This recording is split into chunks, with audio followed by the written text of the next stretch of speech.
Kamu mungkin sedang berjalan di jalan baru-baru ini dan harus berbelok menghindari robot pengantar barang. Mungkin robot itu bahkan meminta maaf karena menghalangi jalanmu dan berharap kamu bisa beristirahat dengan baik.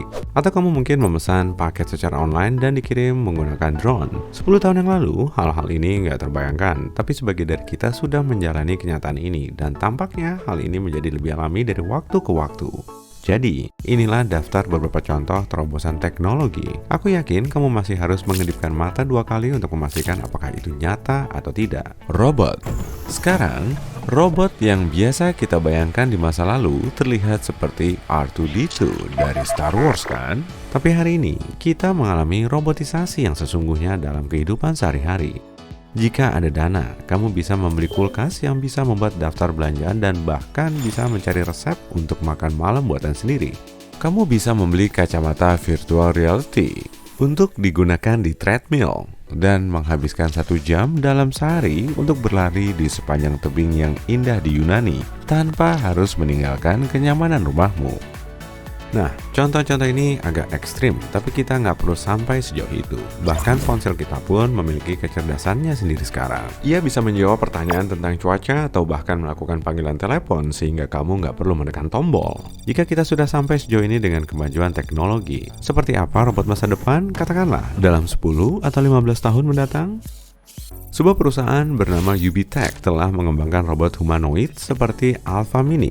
Robot Alpha Mini dirancang untuk menjadi pendamping rumah tangga. Robot ini memiliki tulisan tangan yang sempurna, dapat menuangkan sekalian coke, mencuci pakaian, dan bahkan melipat pakaian. Tapi, ia juga bisa lebih dari itu. Robot ini dibuat untuk berinteraksi dengan manusia seperti layaknya manusia biasa, tersenyum, tertawa, dan menunjukkan kepedulian. Robot ini fleksibel, bisa menari, dan bahkan melakukan kungfu. Wow, ini bisa jadi sangat menyeramkan. Tapi sebenarnya robot-robot ini sangat lucu. Mereka dirancang untuk terlihat menyenangkan dan dengan mudah menjadi bagian dari keluarga. Gak lama lagi, robot seperti ini mungkin akan menjadi hal yang umum di berbagai rumah tangga. Bisa bayangin gak?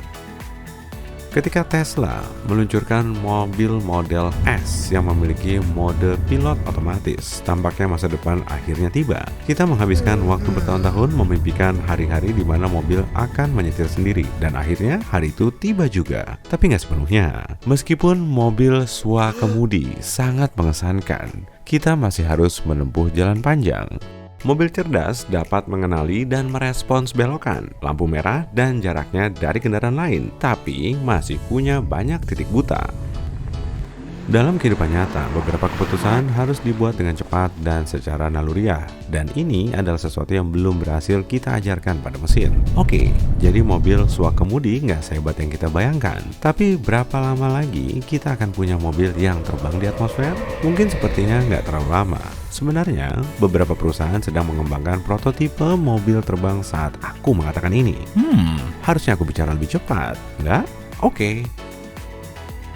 Benda-benda tersebut terlihat seperti gabungan antara helikopter, pesawat terbang kecil, dan tebakanmu benar, sebuah mobil.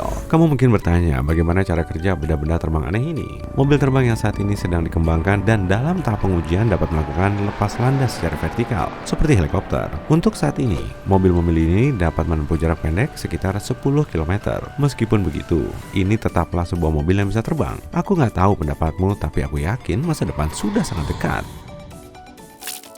Hanya sedikit hal yang lebih buruk daripada bangun setiap pagi dan harus melihat tato yang kamu benci dan sesali. Untungnya, teknologi laser modern memungkinkan kita dengan mudah menghapus nama-nama mantan dari tubuh kita. Ini mungkin terdengar sangat klise, tapi ini juga sangat benar. Menurut sebuah perusahaan rintisan di Paris yang menginvestasikan lebih dari 3 juta euro untuk mengembangkan teknologi gelombang kejut terbaik yang berfokus pada penghapusan tato. Perusahaan rintisan ini memahami bahwa teknologi ini perlu dimutakhirkan karena sejauh ini tato baru benar-benar terhapus setelah 2 tahun. Artinya kebanyakan orang meninggalkan proses ini di tengah jalan. Sekarang dalam 2 sesi kamu bisa menghapus tato untuk selamanya. Siapa tahu mungkin dalam beberapa tahun ke depan kita bisa menghapus tato dalam sekejap mata. Kita masih perlu memperbaiki bagian depan dari situasi tato ini, yaitu keputusan untuk membuat tato sejak awal.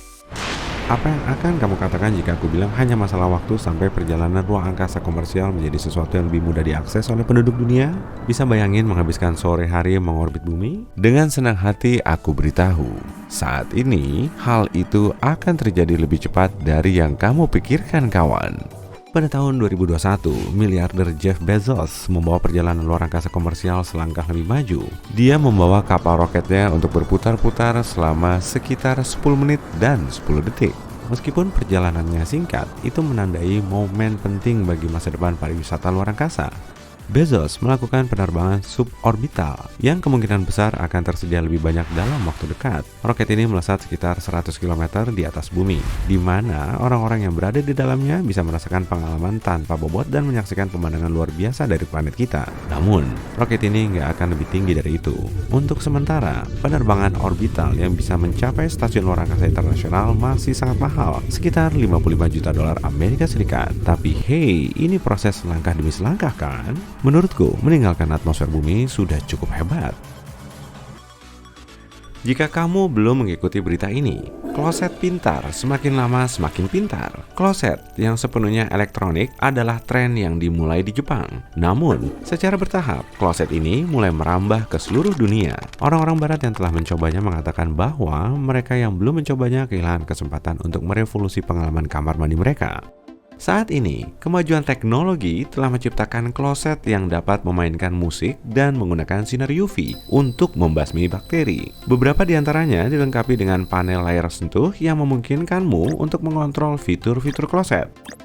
Tentu saja, kloset seperti itu akan membuka tutupnya begitu kamu mendekat dan menutup sendiri begitu kamu pergi. Kloset ini akan menyiram dan memanaskan dudukan secara otomatis, sehingga kamu dapat duduk di atas bantal hangat yang nyaman. Mungkin kamu akan bertanya, apa selanjutnya? Terus perhatikan ruang ini. Apakah kamu akan memakan sayuran jika tahu bahwa sayuran itu berasal dari printer? Maksudku, secara harfiah. Saat ini, berkat teknologi 3D, beberapa orang telah bereksperimen dengan mencetak makanan. Agar bisa dibuat dengan menggunakan printer semacam itu, makanan harus berasal dari pasta lembek yang dapat diperas dari nozzle mesin. Tujuan mencetak makanan utamanya berkaitan dengan penyajian, seperti menggambar bentuk geometris yang rumit di atas kue yang dicetak, dan pada dasarnya mengubah makanan menjadi sebuah karya seni modern. Printer telah menunjukkan ketepatan yang lebih besar untuk pekerjaan semacam ini daripada tangan manusia. Kamu mungkin pernah mendengar panel surya sebelumnya, tapi mungkin nggak yang seperti ini. Anggap saja teknologi telah maju hingga mengubah panel surya menjadi sel film surya yang sangat kecil. Menurutku, panel surya ini menyerupai film kamera jadul. Perbedaannya, ini adalah generator listrik yang sangat efisien. Sel film surya semacam itu adalah fotovoltaik dan dapat menghasilkan tenaga surya dengan biaya yang jauh lebih rendah dan dengan efisiensi yang lebih tinggi daripada panel yang saat ini kita gunakan. Beberapa orang bilang ini adalah energi surya 3.0. Dalam waktu dekat, sel film ini nggak hanya digunakan untuk mengisi daya ponsel, tapi juga untuk menerangi seluruh bangunan bahkan kota. Sel-sel ini hanya membutuhkan sedikit ruang dan menyerap sinar matahari dengan sangat efektif. Penemuan seperti ini benar-benar membuat masa depan terlihat cerah kan?